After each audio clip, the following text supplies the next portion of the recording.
Imagine, if you will, a world where the line between the living and the dead is as thin as a whisper. A world where sorrow gives birth to something more terrifying than any nightmare. This is the world of the Poroniec. The Poroniec, an ancient spirit of Slavic folklore, a demon born from loss, tragedy, and forbidden rituals. But what is a Poroniec? And why has this dark legend persisted through the centuries?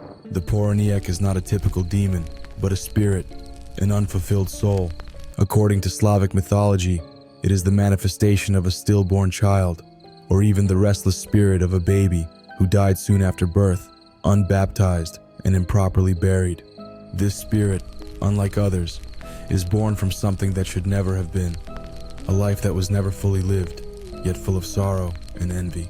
It is said that the Poroniec was born from the unrealized potential of life, becoming a malevolent force that longs for the life it never had. Similar to the Scandinavian Myling, the Poroniec haunts the living with its restless energy. The unbaptized child's spirit is cursed to wander, an embodiment of grief, loss, and unfulfilled potential. In the past, the Poroniec was a force so feared, it gave rise to a strict set of taboos. Expectant mothers were warned against many things to prevent the birth of such a spirit. If these rules were broken, the consequences were believed to be dire. For example, pregnant women were forbidden from drawing water from wells, a simple task, yet one that could invite the Poroniec into the world. It was also considered dangerous for mothers to leave their home with their newborns, especially if they ventured into the fields. Perhaps most unsettling of all was the prohibition against intimacy during pregnancy or after childbirth. These taboos were believed to be protection, a safeguard against the terrible wrath of the Poroniec, who envied the living children that had the chance to grow. The Poroniec is more than just a vengeful spirit. It is a symbol, a powerful reminder of the connection between life and death.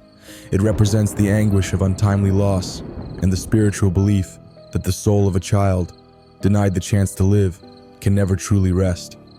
In many ways, the Poroniec serves as a reflection of the fragility of life itself.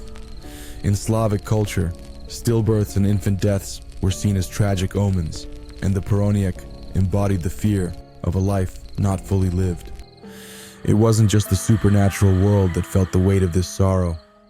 These beliefs shaped the rituals and customs of entire communities. Each act, each precaution, a desperate attempt to protect their newborns from a fate worse than death. But the Poroniec wasn't just an ordinary ghost.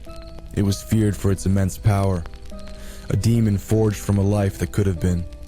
A spirit that could bring calamity to a family, haunting them with its malice and envy.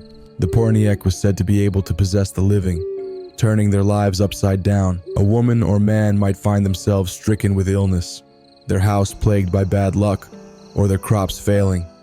Signs that the Poroniec's curse had taken hold. In some stories, the Poroniec would come for revenge, its malevolent energy poisoning the lives of the living, dragging them into its endless cycle of pain. But not all was lost. In some rare instances, the Poroniec could be prevented by a simple yet sacred practice. If a stillborn child was buried beneath the threshold of a house, it would not become a demon. Instead, it would become a quobuk, a protective spirit of the household. This spirit would guard the family from harm, offering protection and peace instead of terror. In this way, life and death were intimately intertwined, and the rituals surrounding them could turn a curse into a blessing. The tale of the Poroniec is one of tragedy, fear, and mystery, a dark reminder of the power of life and death.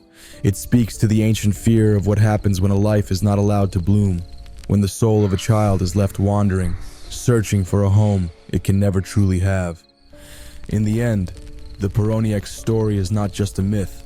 It is a cautionary tale, passed down through generations, urging us to honor life in all its forms, and to remember that even the smallest life has a purpose.